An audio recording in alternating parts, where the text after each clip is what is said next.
He represents leadership.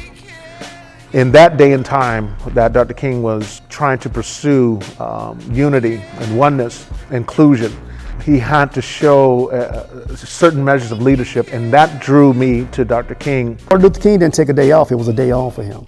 So on this day, as we honor him, we need to honor him and still remembering those who are left behind, because that's what his work was about.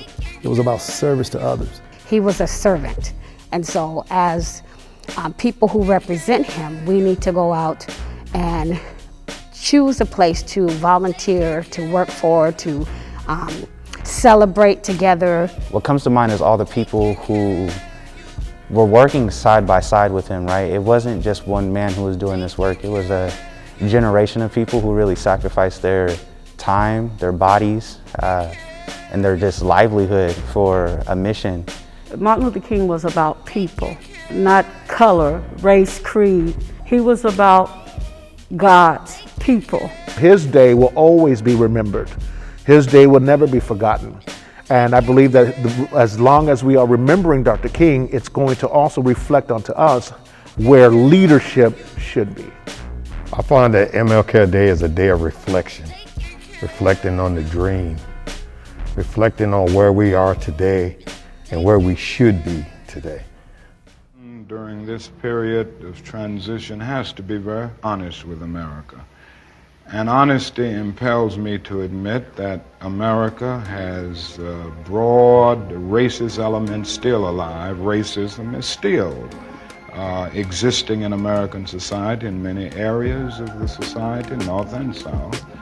And the other thing is that there has never been a single, solid, determined commitment of large segments of white America on the whole question of racial equality.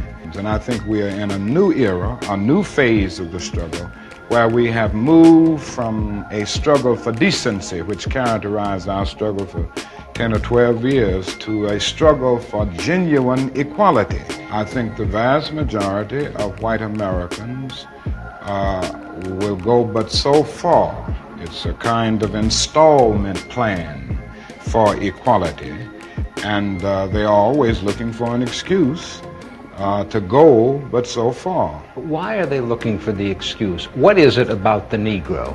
I mean, every other group that came as an immigrant somehow, not easily, but somehow got around it. Is it just the fact that Negroes are black?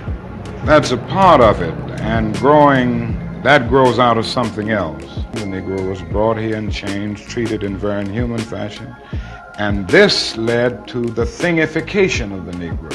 So he was not looked upon as a person.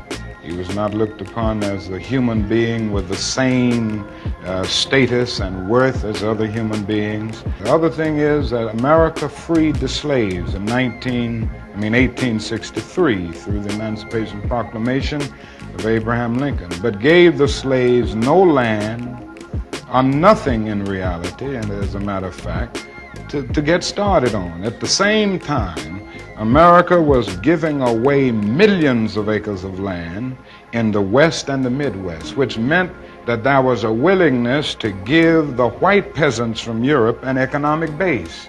And yet it refused to give its black peasants from Africa, who came here involuntarily in chains and had worked free for 244 years, any kind of economic base. And so emancipation for the Negro was really freedom to hunger. It was freedom to the winds and rains of heaven. It was freedom without food to eat or land to cultivate, and therefore it was freedom and famine at the same time.